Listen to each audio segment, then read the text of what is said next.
In this chapter, you are going to extend your understanding of fiscal policy by looking at the public sector. And the text will focus primarily on the federal government's level, because really that is where our discretionary fiscal policy occurs.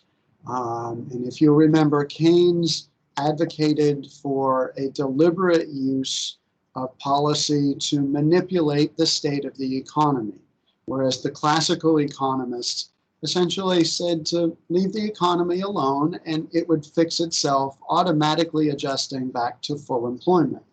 Keynes advocated for deliberately manipulating the economy, but in order to make that happen, we have to examine how we're going to pay for these things in order to manipulate the economy. So we will observe that since World War II, we have had a fairly steady increase in government spending as a percent of our gross domestic product. Obviously, there was a very large spike during World War II, but after World War II, our spending dropped as a percent of our GDP. However, since then, it has begun a slow increase in terms of total government expenditures. If you look at what we're spending this money on, you'll notice some very large differences between our federal government spending in 1970 and our federal government spending in more recent years. So I'd ask you to pause the video and look at what are the biggest areas that seem to be changing. So you'll notice some of the largest areas that have been changing in terms of is income security. Do you have any idea what that might mean? So that's things like Social Security, our Medicare program, those kinds of programs that are meant to provide supplemental income, primarily for elderly people. And you'll notice national defense has decreased dramatically as a percent of the federal government's budget since 1970. So I like this graph because it shows you really what the future looks like. In particular, Social Security is eating up a larger percent of the federal budget, and it's only going to increase. So let's talk about how we pay for these things. Taxes. You may already be familiar with taxes, or you may not have yet entered into the working world in which taxes become a part of life.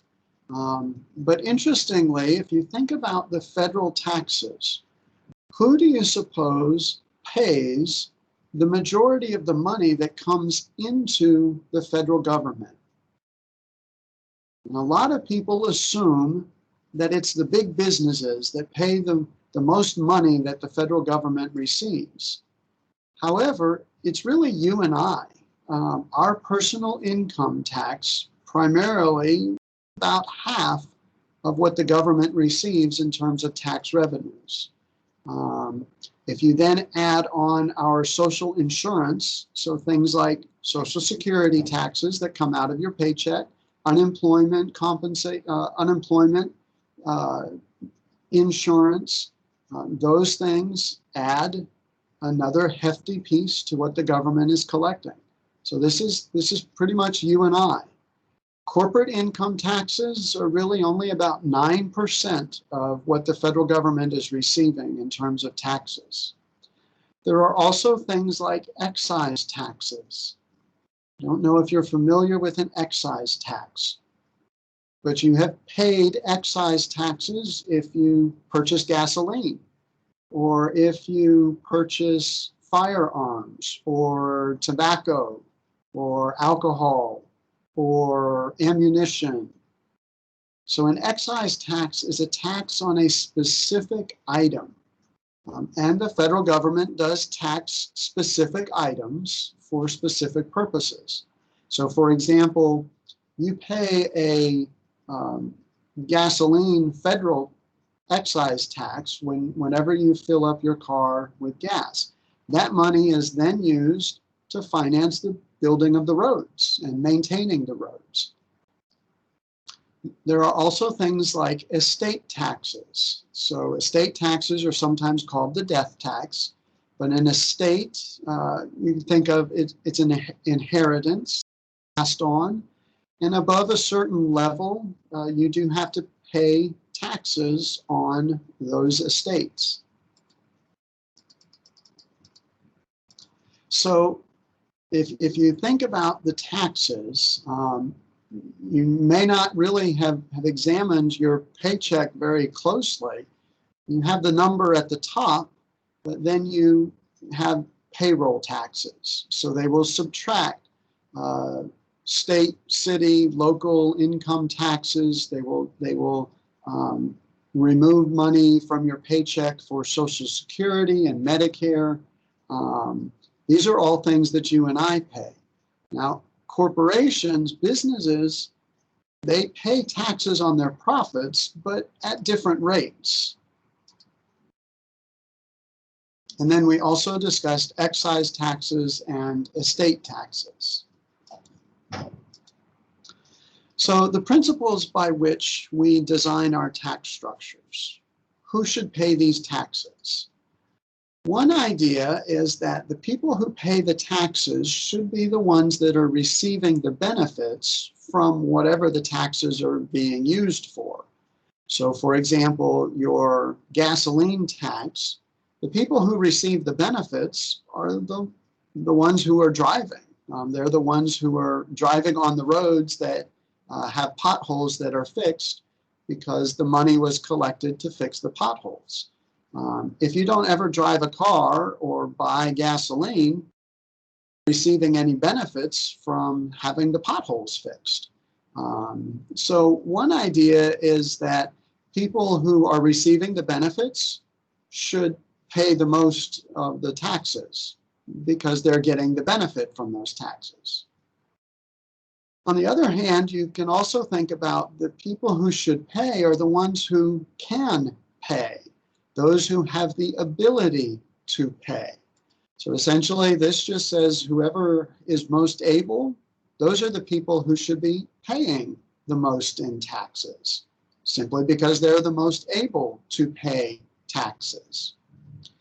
However, the challenge with that is while the wealthy may be most able to pay the taxes, the wealthy are not often the ones who are receiving the benefit of those taxes.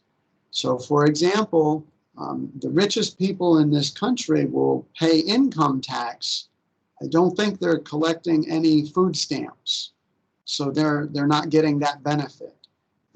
Frankly, even Social Security. The people who are the wealthiest in this country really are not going to end up retiring with Social Security as their only form of income. They probably have other savings and investments that they've made in order to finance their retirement. So how have we actually designed our tax systems? There are 3 different mechanisms for designing tax systems. So the first is a progressive system. A progressive tax simply says that as people earn more income, as their income goes up, a higher percentage of their income is going to taxes. So people are charged a higher percentage as their income is rising.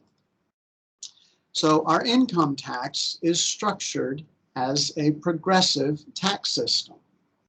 So the way that we've designed our federal income tax, you may have heard of tax brackets. So essentially, if you are earning anything between $0 and $9,700, your tax rate is 10%. So what that means is you'd pay $970 in taxes. So essentially that's 10% of your money, 10% of your income is going to taxes. Now, if you're earning above the $9,700, you still pay the 10% on the first bracket, and then you pay 12% on money above that $9,700. So for example, if your income was $39,475, you pay the $970 in taxes from the first bracket, and then you pay 12% of the money above $9,700. So if you take $39,475 and subtract $9,700, you get $29,774. That's what you pay 12% on. So when you add that up, you get a total tax bill of $45.43, which out of your $39,475 income, that's 11.5%. If you were to earn $84,200, you would pay 10% for the first 97, 12% for the next $29,774, and then you would pay 22% of the remaining $44,724. The $44,724 comes from the difference between $84,200 and $39,475. So your total tax bill would be $14,382. Divided by $84,200 means that your average tax rate is 17%. So while you paid 10% on your first bracket, 12% on income in the second level, and 22% of your income in the third level, you'll notice that average taxes increase as you earn more money. That's a progressive tax system. A regressive tax system is sort of just the opposite. It's a tax system where individuals are charged a lower percentage of their income as their income rises. So as they become wealthier, less of their income is going to taxes. So a good example of a regressive tax system is a sales tax. So imagine that you've gone out and you've purchased a $30 sweater and you've paid 6% sales tax. I'm assuming that for you as a college student, that 6% of $30, that sales tax probably meant something to you. I mean, you still paid $1.50, but if you were a billionaire buying the same $30 sweater and paying the same 6% sales tax, it probably wouldn't matter to the billionaire. So a regressive tax simply says that as your income rises, a smaller percent of your income is going to taxes. A proportional tax is essentially called the flat tax. And this is where everybody pays the same percentage of their income, no matter how much they're earning. And people often advocate that this sounds fair. Everybody pays the same percent. Simplifies things. Just makes it so no matter how wealthy you are, the same percentage is going to taxes.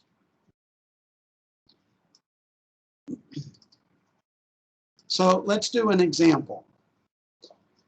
Susie earns $50,000, and $2,500 of it goes to taxes. Sam earns less money. Sam earns $30,000, and he pays $2,400 in taxes.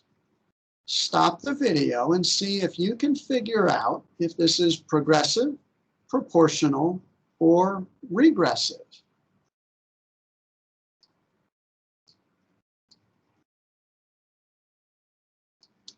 So what this means is that Susie is paying 5% of her income is going to taxes. So at her salary, 5% of it is going to taxes. Sam, at a lower income level, is spending 8% of his income on taxes. So you'll notice that as the income goes up, the percentage of your income going to taxes went down. And so this essentially is an example of a regressive tax system.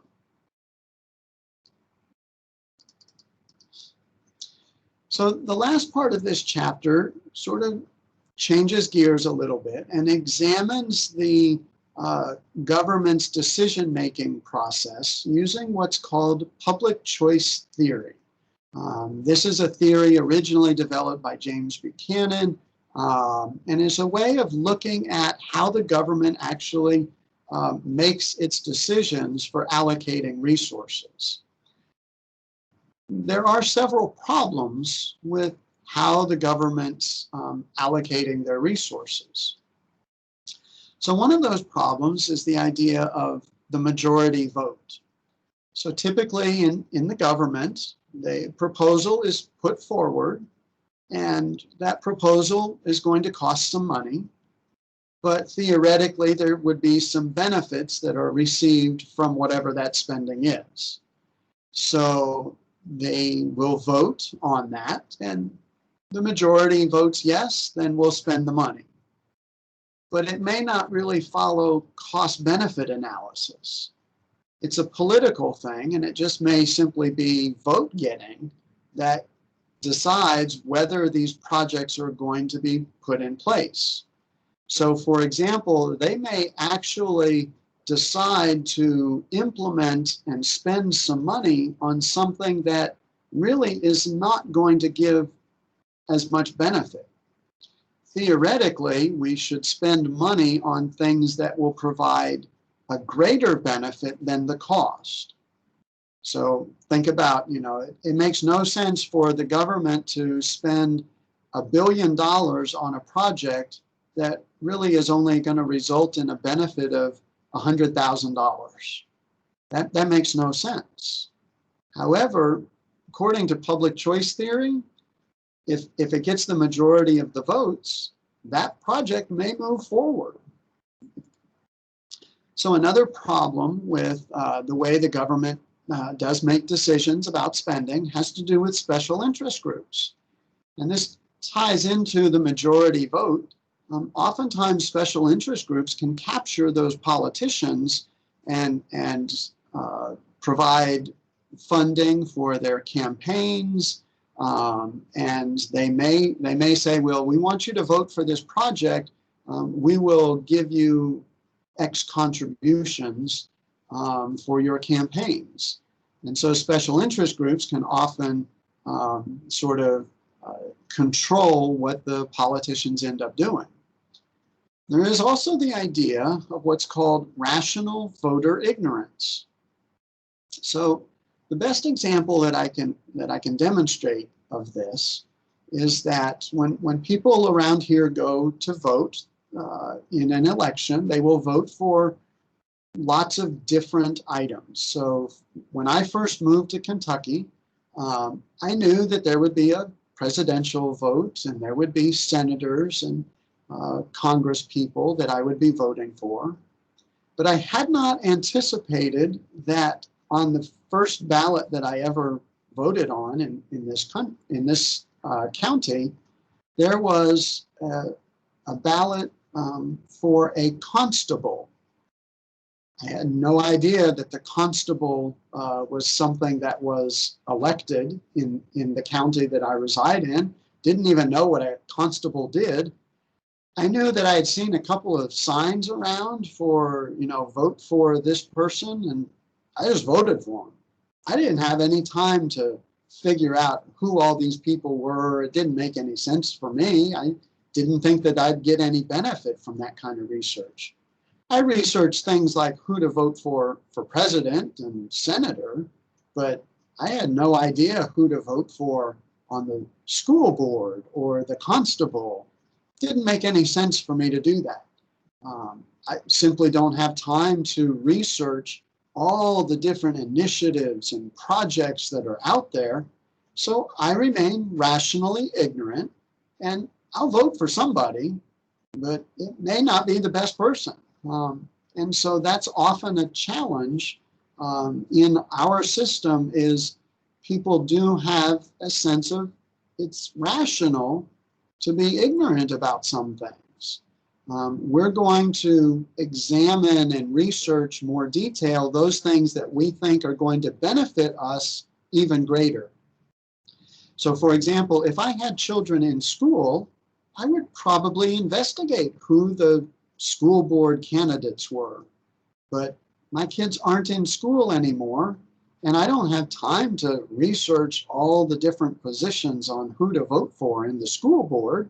So I typically vote for the name that I might have heard people talking about.